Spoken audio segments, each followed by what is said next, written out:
abdi xawaasa kugu dhegani maasha allah. Xawaasa kulo garad anaa ka horeynaya. Waxaa ku yidhi abti waa runtaa qolooyinka dhakada waaweyn lana waan u tashanaynaa. Fadeexad la yaab leh ayaa lagu qabtay kadib markii fanaanka Cawaale Aadan laga duubay cod sira islamarkaana uu ku xamanayo fanaanka lagu magacaabo Faysal Xawaase. Codkan oo uu u diray fanaanada lagu magacaabo Hani UK ayaa la ogaaday in Cawaale Aadan uu xumaan badan qalbiga ugu hayo fanaanka lagu magacaabo Faysal Xawaase, islamarkaana uu sidoo kale sheegayo inuu si aad uga xun yahay inuu joogo goobtaasi. Balse inta aan u gudagelin daawadayaal, halka aad nagala socotaan waa Masaal Media. Fadlan haddii aad ku cusub tahay channelka, subscribe saaro calaamada gambaleelkana ha hilmaamin. Fanaanka Cawaale Aadan ayaa codkan sirta ah laga duubay xilli uu ku sugnaa gurigiisa. Sida laga dareemayo codkani wuxuuna codkan u diray fanaanada lagu magacaabo Hani UK oo isla markaa ay ku sheekaysanayeen qadka telefoonka ama aaladda loo yaqaano WhatsApp-ka, oo sidoo kale uu ugu duubay codkani fanaanadan ayaa la dareemayay in xilligaasi ay xamanayeen ama sidoo kale ay qaniinayeen fanaanka lagu magacaabo Faysal Xawaase oo goobta ay joogta Hani UK sidoo kale fadhiyay. Codka ayaa la garanayaa qeybaha dambe sida aad ku dhageysan karaa qeybta dambe sida aad ku daawan doontaan barnaamijkeena in fanaanka Cawaale Aadan uu si aad u xamanaya ama u qaniinaya Faysal Xawaase. Hani UK-na sidoo kale uu u sheegayo inay meesha ka saarto sidoo kale ninkaasi, asagoo u muujinaya inuu aad u jecel yahay Faysal Xawaase, sidoo kalena uu hoosta ka qaniinayo. Waa sida laga dareemayo codka Cawaale Aadan. Lama oga sida codkani uga baxay Cawaale Aadan ama fanaanada lagu magacaabo Hani UK, balse Masaal Media ayaa heshay codkan sidoo kale ka muuqda in Cawaale Aadan uu si aad uga xun yahay in Faysal Xawaase uu la joogo Hani UK ama uu goobtaasi joogo. Sidoo kale waxaa meesha ka muuqata fadeexada weyn oo sidoo kale laga dhahan karo in Cawaale Aadan uusan marnaba ku qanacsanayn inuu goobta ku sugnaado Faysal Xawaase, sidoo kalena uu ku tilmaamayo Faysal Xawaase inuu yahay qof aan marnaba u qalmin inuu goobta fariisto, aanan la fahmi karin, asagoo sidoo kale codkiisa ku sheegay inay u baahan yihiin dadka ehlu jannaha ah. Waa sida uu sheegay Cawaale Aadan codka uu u diray fanaanada lagu magacaabo Hani UK. Masaal Media oo la xiriirtay Hani UK ayaa sidoo kale arrintan ka gaabsatay inay wax faahfaahin ka bixiso, lamana garanayo sababta ay arrintaasi uga gaabsatay. Hadda waxaan idin maqashay doonaa codka uu u diray Cawaale Aadan Hani UK, isla markaana uu ku naqdinayo Faysal Xawaase. Ku soo dhawow codka daawade oo dhageyso. abdi xawaasa kugu dhegani maasha allah. Xawaasa kulo garad anaa ka horeynaya. Waxaa ku yidhi abti waa runtaa qolooyinka dhakada waaweyn lana waan u tashanaynaa. Aanu waxaan galay informationka qolka ma ogtahay mise waaba xalquun dhaka waaweyn oon weligii arkin. Yaabkiibaa iga dhammaaday. War dadkan maxay ahaayeen? Ayaamihii u horreysay soo galay moogta. Hani baan la hadlay ayaamihii ugu horreysay soo galay. Hani meesha 4 qof ma ka arkay oo ka soo qayb galaysay.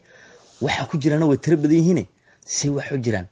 Waxay igu tiri qolo badan baa waxba saas soo gelino. Okay ma sir. Marka abti de waxa way in ma garanaysaa de aan iska kaftano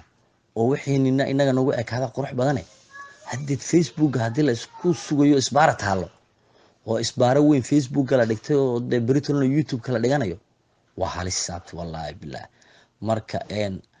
aniga kulley mar alle iyo markaad maaragtay maanta iga soo warcelisaan diyaar baa idin ahay. adminkii waa taqaaniin Dikriyow iyo Hani iyo Ceegaag ha igu soo ceshaan inteeni yarayd halkeeni yar bas kaftakeeni ka bilaabanayna. Wixii ceeboobina isaga ceeboobay, isaga is ceebeeyay oo waliba ani keligay ma ahe, aniga iyo Xawaase iyo Hani iyo magaranaysaa ummadooda ku ceeboobay oo fanaaniintooda ku dhex ceeboobay oo wax dambe lagu aaminin oo agtiisa hadal lagu soo hadal qaadin oo laga wada carari gabigiisa laga carari. Marka abti macaani abti baa hargabay ugu dhacayo haddana dib u jadiid igu soo noqonayna calaabiyo. Marka abti macaani waa ku soo salaamaya adiga Xawaase dhammaan asxaabtoo dhan boodariga caashaqa waa ka daabtay iska baashaala ninka odayga markaad meesha maartay aad hawshiina dhamaysaan aakhira u dirtaan boodariga noo soo galiya. Boodarigaan u baahanaa anagu waxaan u baahanaa ma garanaysaa nadiifa oo ma garanaysaa annagana aan wax ka faa'iidno oo ma garanaysaa kaftan meedhan oo oo waxba aan magaranaysaay si kale u arkeen moogtahay oo dadkii jannada aan u baahnaaniyo marka noogu yeedha boodherigaas noo soo geliya aynu ku bedelno magaranaysaay boodheriga inooga waxtar badane marka saaxiibayaal wakaas xawaase oday Soomaaliyeed labada gacmood baa ku taagay saaxiib Bashaal waa ku kaadee abti macaani aad baan isoo wada salaamaya abti xawaase kugu dhagani maasha Allah xawaase kulo kana tara ka horeynaya waxa ku yidhi abti waa runta qolooyinka dhakada waaweyn lana waan u tashanaynaa aanu waxaan galay informationka qolka moogtahay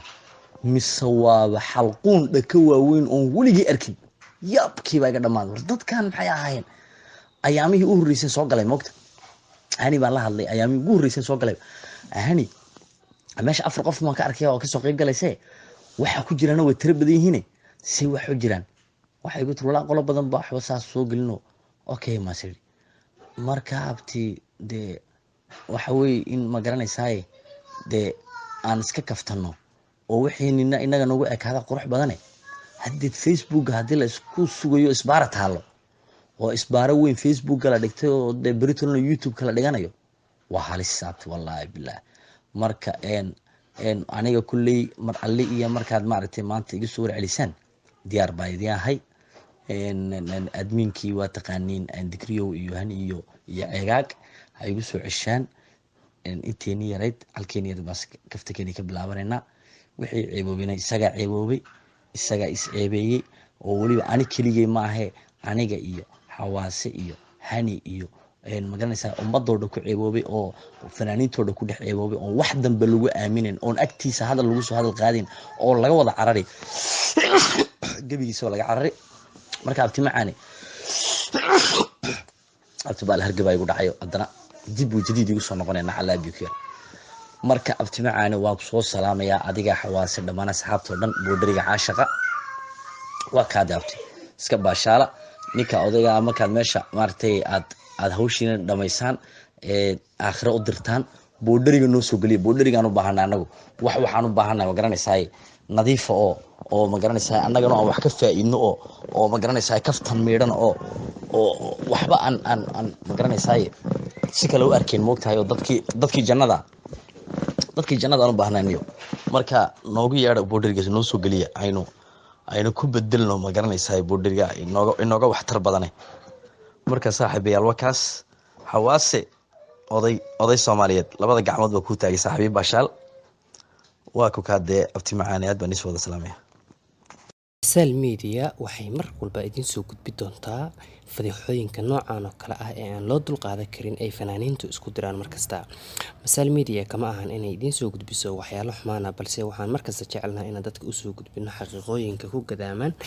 gudahooda iyo sida ay wax u jiraan. Sidoo kale waxaa jira wax badan oo bulshada Soomaaliyeed ka qarsoon. Waxaan hadda dhageysateen codka Cawaale Aadan waxaan sidoo kale idin maqashii doonaa haddii uu arrintan Faysal Xawaase ka jawaabo ama sidoo kale hani UK ay naga ogolaato inay wax faahfaahin ka bixiso sida uu codkani uga baxay iyo sida ay maxaa iskugu dhacsan yihiin Cawaale Aadan iyo ninka la yiraahdo Faysal Xawaase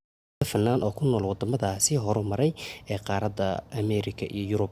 Sidoo kale Faysal Xawaase ayaa laga cabsi qabaa inuu jecel yahay ama uu xiriir fiican la leeyahay sida ka dareenay markii aan la xiriirnay hani UK